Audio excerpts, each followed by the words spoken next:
ಸೌಜನ್ಯ ಹೋರಾಟ ಈ ಶತಮಾನದ ಜೋಕ್ ಎನ್ನುವುದಂತೂ ಸ್ಪಷ್ಟವಾಗುತ್ತಿದೆ.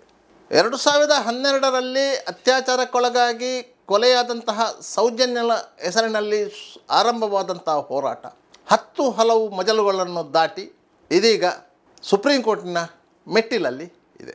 ಈ ಸೌಜನ್ಯ ಹೋರಾಟದ ನೆಪದಲ್ಲಿ ಶ್ರೀ ಕ್ಷೇತ್ರ ಧರ್ಮಸ್ಥಳಕ್ಕೆ ಕಳಂಕ ಹಚ್ಚುವಂತಹ ಕಾರ್ಯಗಳು ನಡೆಯಿತು.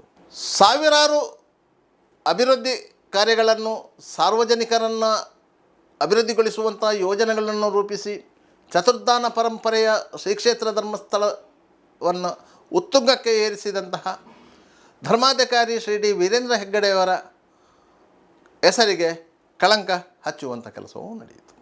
ಕೊನೆಗೆ ಇದಕ್ಕೆ ಆಧಾರವ ಎಂಬಂತೆ ಒಂದು ಬುರುಡೆಯನ್ನು ತಂದು ಒಂದು ಕಥೆಯನ್ನು ಕಟ್ಟಿ ಸಾರ್ವಜನಿಕರನ್ನು ವಂಚಿಸುವ ಉದ್ದೇಶವೂ ನಡೆಯಿತು. ಆಗ ಎಚ್ಚೆತ್ತುಕೊಂಡಂತಹ ರಾಜ್ಯ ಸರ್ಕಾರ ಈ ಬಗ್ಗೆ ಸಮಗ್ರ ತನಿಖೆಗೆ SITಯನ್ನು ರಚನೆ ಮಾಡಿತ್ತು.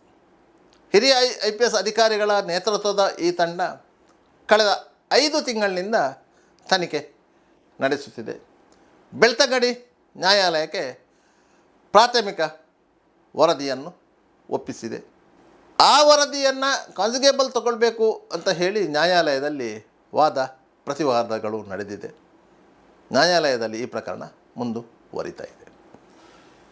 ಈ ಮಧ್ಯೆ ಬುರುಡೆ ಪ್ರಕರಣದಲ್ಲಿ ಭಾಗಿಯಾಗಿದ್ದಂತಹ ಚಿನ್ನಯ್ಯನನ್ನು SIT ತಂಡ ಬಂಧಿಸಿತ್ತು, ಜೈಲಿಗೂ ಕಳಿಸಿತ್ತು.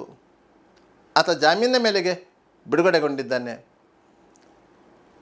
ಉಜಿರೆ ಪರಿಸರದ ತೋಟವೊಂದರಲ್ಲಿ ಕಾರ್ಮಿಕನಾಗಿ ಪತ್ನಿಯೊಂದಿಗೆ ಕೆಲಸ ಮಾಡುತ್ತಿದ್ದಾನೆ.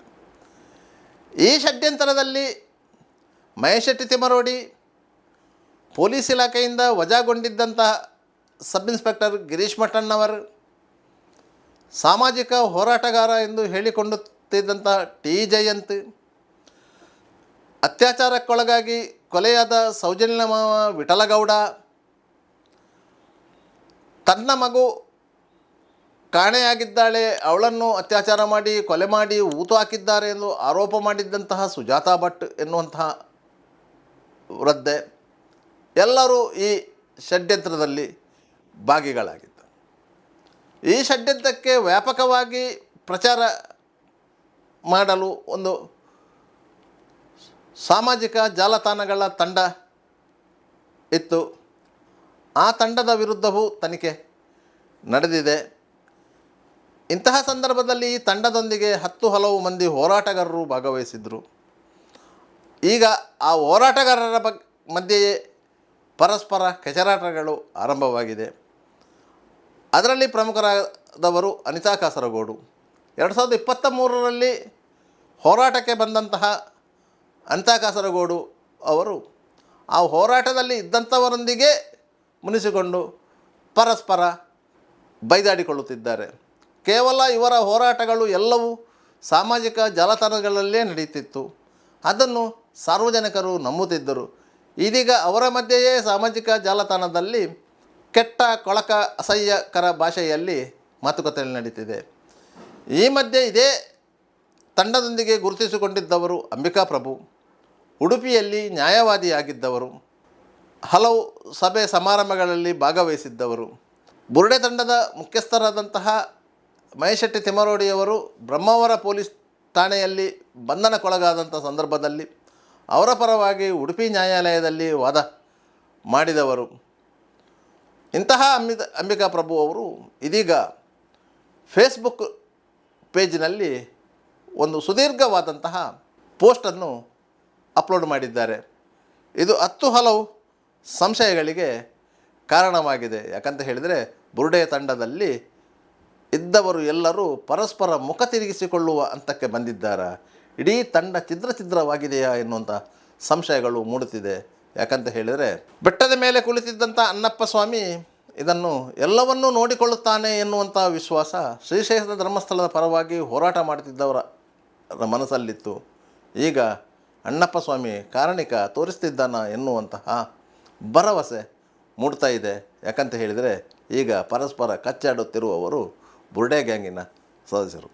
ಹಾಗಾದರೆ ಉಡುಪಿಯಲ್ಲಿ ನ್ಯಾಯವಾದಿಯಾಗಿರುವಂಥ ಅಂಬಿಕಾ ವಿ ಪ್ರಭು ಅವರು ತನ್ನ ಫೇಸ್ಬುಕ್ ಪೇಜಿನಲ್ಲಿ ಏನು ಬರೆದಿದ್ದಾರೆ ಗೊತ್ತಾ? ಸೌಜನ್ಯ ಪಾಪ, ಆ ಮಗುವಿಗೆ ಚಿತ್ರಹಿಂಸೆ ಕೊಟ್ಟು ಕೊಂದವರಿಗೆ ಶಿಕ್ಷೆ ಆಗಲಿಲ್ಲ, ನ್ಯಾಯ ಕೊಡಿಸಲು ಆಗದ ಅಧಿಕಾರಿಗಳಿಗೂ ಶಿಕ್ಷೆ ಆಗಲಿಲ್ಲ. ಅವಳ ಹೆಸರಿನಲ್ಲಿ ಹೋರಾಟ ಅಂತ ಬಂದವರು ಈಗ ಅವರವರೇ ಹೋರಾಡುತ್ತಾ ಇದ್ದಾರೆ. ನ್ಯಾಯ ಅಲ್ಲದೇ ಇದ್ದರೂ ಕನಿಷ್ಠ ಆ ಆತ್ಮಕ್ಕೆ ಶಾಂತಿಯಾದರೂ ಉಂಟಾ? ಧರ್ಮ ಉಳಿಸಲು ಹೊರಟ ಅಣ್ಣಪ್ಪ ಮಂಜುನಾಥ ಸ್ವಾಮಿ ತಪ್ಪು ಮಾಡಿದ್ದ ಯಾರನ್ನೂ ಬಿಡಲ್ಲ. ಅದು ಆಚೆಯವರು ಇರಲಿ, ಈಚೆಯವರು ಇರಲಿ. ಒಬ್ಬೊಬ್ಬ ಸೋಕೋಲ್ಡ್ ಹೋರಾಟಗಾರರ ಮಾತನ್ನು ಕೇಳುವ ಅಸಹ್ಯ ಹುಟ್ಟುತ್ತದೆ. ಸಂಸ್ಕಾರ ಕೊರತೆ ಇದ್ದವರು ಹೆಣ್ಣು ಮಗುವಿಗೆ ನ್ಯಾಯ ಕೊಡಿಸುವುದು ಹೌದಾ? ಒಂದೆರಡು ತಿಂಗಳ ಹಿಂದೆ ಧರ್ಮಸ್ಥಳ ಕಡೆಯ ವಕೀಲರು ಹಣ ಬಂದಿದೆ ನಿಮ್ಮವರಿಗೆ ಹೇಳಿದಾಗ ಸಾಕ್ಷಿ ಕೊಡಿ, ನಾನೇ ಮೊದಲು ಅಂಥವರ ವಿರುದ್ಧ ಧ್ವನಿ ಎತ್ತುತ್ತೇನೆ ಎಂದಿದ್ದೆ. ನಂಬಿಕೆ ಇತ್ತು ಆ ಮಗುವಿಗೆ ಅನ್ಯಾಯ ಅಂತೂ ಆಗಲ್ಲ ಅಂತ. ಈಗ ಎಲ್ಲರ ಮುಖವಾಡ ದೇವರು ಕಳಚುತ್ತಾ ಇದ್ದಾರೆ. ಅವಳ ಹೆಸರಿನಲ್ಲಿ ಶುರುವಾದ ಹೋರಾಟಕ್ಕೆ ದಿಕ್ಕು ದೆಸೆ ಗುರಿ ಇರಲೇ ಇಲ್ಲ. ಬೆಳ್ತಂಗಡಿಯಲ್ಲಿ ನಡೆದ ಪ್ರತಿಭಟನೆ ಸಭೆ ಲಾಸ್ಟ್. ಆಮೇಲೆ ನ್ಯಾಯಾಲಯಕ್ಕೆ ಹೋಗುತ್ತೇವೆ ಅಂದರು. ಆ ದಿನ ಕೆಲವೊಂದು ಹೊಸ ಹುಳಗಳು ಸೇರಿಕೊಂಡವು. ಮತ್ತೆ ಹೇಳಬೇಕಾ? ಶುರುವಾಯಿತು ಹೆಸರು ಮಾಡುವ ಹುಚ್ಚು, ಪೈಪೋಟಿ. ಅವರಿಗೆ ಜೈಕಾರ ಮುಖ್ಯವಾಗಿತ್ತು ಹೊರತು ನ್ಯಾಯ ಅಲ್ಲ. ಸಾಕ್ಷಿ ಇದೆ ಅಂತ ಬರೀ ಕತೆ ಹೇಳಿದರು. ಆಗಾಗ ಭಾಷಣ ಲೈವ್ ಬರುವುದು, ಇಂಟರ್ವ್ಯೂ ಕೊಡುವುದು, ಅವರಿಗೆ ಇವರಿಗೆ ಬೈಯುವುದು, ಇದೇ ಆಯಿತು. ಇನಿಷಿಯಲಿ ನನ್ನ ಹಾಗೆ ಸಾವಿರಾರು ಜನ ನ್ಯಾಯ ಸಿಗಲಿ, ಸರಕಾರ ನ್ಯಾಯಾಲಯಕ್ಕೆ ಅರ್ಥ ಆಗಲಿ ಎಂದು ಬೀದಿಗೆ ಇಳಿದಿದ್ದರು. ಆದರೆ ಕೊನೆಗೆ ನ್ಯಾಯಾಲಯದಲ್ಲಿ ಅಪೀಲ್ ಹೋಗಿದ್ದು ಮಾತ್ರ CBI. ಅಲ್ಲೂ ನ್ಯಾಯ ಸಿಗಲಿಲ್ಲ. ಸೌಜನ್ಯ ಬಿಟ್ಟು ನೋಟಾ ಬಂತು, ಬಡ್ಡಿ ದಂಧೆ ಬಂತು, ಕೊನೆಗೆ ಬುರುಡೆ ಬಂತು. ಬುರುಡೆಯಿಂದ SIT ರಚನೆ ಆಯಿತು. ಅದು ಒಂದು ಪ್ಲಸ್ ಪಾಯಿಂಟ್. ಕೊಂದವರು ಯಾರು ಹೆಸರಿನಲ್ಲಿ ಪದ್ಮಲತಾ ತಂದೆಯವರ ಟೀಮ್ ಬರುತ್ತಾ ಇಲ್ಲದೇ ಇದ್ದರೆ ಎಲ್ಲ ಹಳ್ಳ ಹಿಡಿಯುತ್ತಾ ಇತ್ತು. ಈಗ ನ್ಯಾಯಾಲಯ ಅಸಹಜ ಸಾವಿಗೆ ಪ್ರತ್ಯೇಕ FIR ಮಾಡಿ ಹೇಳಿದ್ದು ಒಂದು ಒಳ್ಳೆಯ ಬೆಳವಣಿಗೆ. ಅದು ಅಡ್ವೊಕೇಟ್ ಬಾಲನ್ ಅವರು ಬಂದ ಕಾರಣ ಆಗಿದೆ. ಸೌಜನ್ಯ ಹೋರಾಟದ ಟೀಮ್ ಇಂದ ಇಲ್ಲ. ಮುಖ್ಯವಾಗಿ ಗಮನಿಸಬೇಕು ಅಂತ ಹೇಳಿ ಕೊನೆಗೆ 2 ಲೈನ್ ಬರೆದಿದ್ದಾರೆ.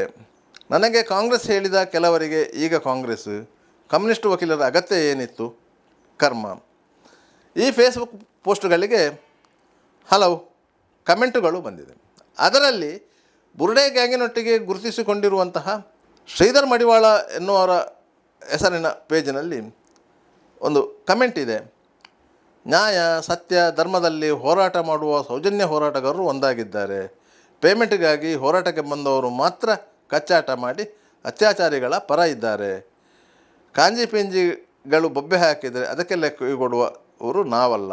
ಯಾರು ಹೇಗ ಬೇಕಾದರೂ ಇರಲಿ, ನನ್ನ ಹೋರಾಟ ಸೌಜನ್ಯ ಹೆಣ್ಣುಮಗುವಿಗೆ ನ್ಯಾಯ ಸಿಗುವ ತನಕ ಮಾತ್ರ.